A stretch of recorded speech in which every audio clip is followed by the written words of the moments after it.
Hi යාළුවනේ කොහොමද ඔයාලට වල්ද කිචන් YouTube නාලිකාවට ඔයාලා හැමෝම ආදරයෙන් පිළිගන්නවා. අද අපි හදන්නේ කාවරංග කරි එකක්. අවශ්‍ය අමුද්‍රව්‍ය මම වීඩියෝ එකේ සඳහන් කරලා තිනවා. හරි අපි එහෙනම් බලමු කොහොමද සාදාගන්න කියලා. ඊට කලින් මතක් කරන්න ඕනේ ඔයාලා තාමත් අපේ වල්ද කිචන් YouTube නාලිකාව subscribe කරලා නැත්නම් අමතක නොකර අපේ channel එක subscribe කරන් යන්න අමතක කරන්න එපා. මම මුලින්ම කරන්නේ පිරිසිදු වාදනයක් කරන් ගෑස් ලිකුඩ තබා ලිපොන් කර වාදනය මදක් රත් වෙන්න ඉඩ හරිනවා. වාදනය මදක් රත්තු විට මම එයට අවශ්‍ය තරමට අමුතුන පහස මිරිස් කුඩු එක් කර ගන්නවා. ඊට පස්සේ ගින්දර අඩුවෙන් තබාගෙන තුන පහ ටික බැද ගන්නවා. පාට වෙනස් වෙනකම් තුන පහ බැදෙනකොට හත සුවඳක් එනවා. කර කර ගන්න එපා. මේ ගානට බැදුනාම ඇති. මම මෙතන හොදින් පැසුණු කාවරංගා ගෙඩි 5ක් 6ක් අරන් තියෙනවා. තව පොඩි ලුණු ගෙඩියක් අරන් තියෙනවා. මික්ස් කරලා අරන් තියෙනවා. සුදුලුණු බික් දෙකක් අරන් තියෙනවා. තව අටලුණු භාගයක් හිලිලියන් තියෙනවා. ඉඟුරු පොඩි කෑල්ලක් අරන් තියෙනවා. රම්පේ කෑල්ලක් අරන් තියෙනවා. කරපිංචි දෙකක් වල අරන් තියෙනවා. සීනි මිටි කිරි තුන පහ ගොඩු ඔලුව හල් තේ හැඳි භාගයක් පැදපු කහ කුඩු තේ හැඳි භාගයක් දුම් කුඩු රස අනුව රබස් කුඩු තේ හැඳ ප්‍රමාණයක් අරන් තියෙනවා. තව සාමාන්‍ය ජලය මිලිලිටර 150ක් සහ පොල් තෙල් මේසන්දි දෙක තුනකුත් අවශ්‍ය වෙනවා.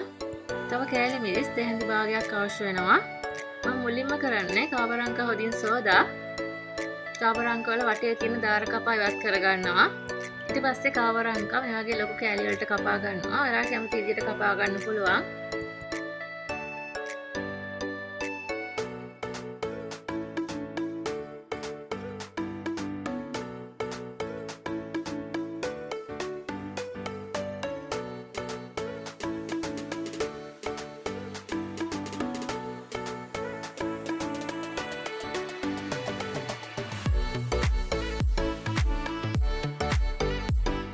කාවරංග ටික මේ වගේ කෑලි කපා ගත්තට පස්සේ මම මිරිස් ටිකක් සිංහට කපා ගන්නවා.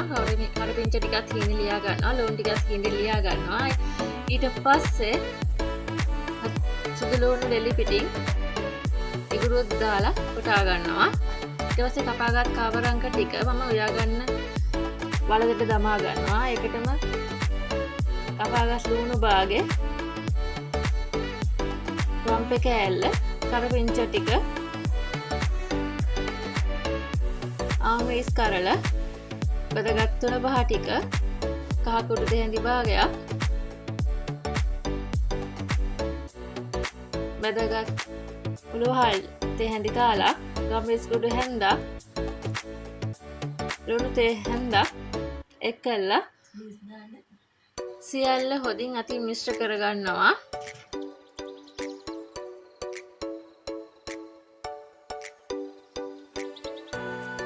ඊට පස්සේ ඒට සාමාන්‍ය ජලය මිලිලිටර 150ක් එක් කර හොදින් මිශ්‍ර කරලා ගෑස් ලිපුඩ තබා ලිපොන් කරගන්නවා. ලිපේ ගින්දර සාමාන්‍ය ප්‍රමාණයට තබා ගන්න.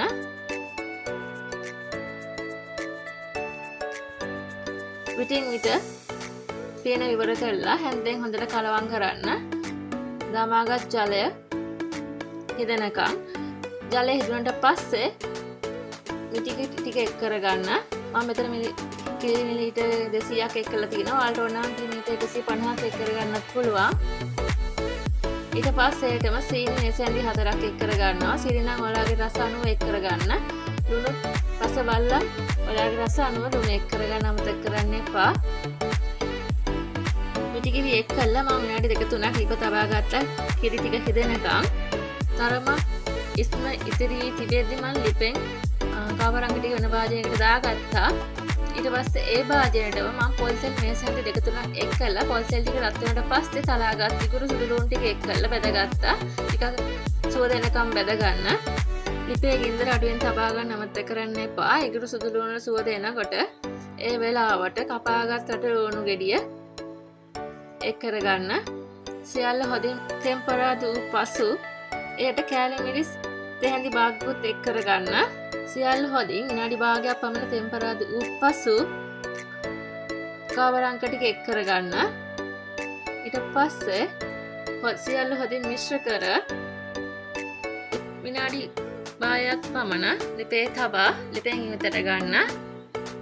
ඉතින් ඔයාලත් මේ වගේ කාවරංග කරියක් හදලා රස බලලා හොඳ නරක කියන්න අමතක කරන්න එපා. තවත් මේ වගේ රසවත් වීඩියෝ එකකින් මුණ ගැහෙන්න බලාපොරොත්තු වෙන අදට අපි මේ වීඩියෝ එක අවසන් කරනවා. ඔයාලා හැමෝටම සුබ දවසක්. ජය වේවා.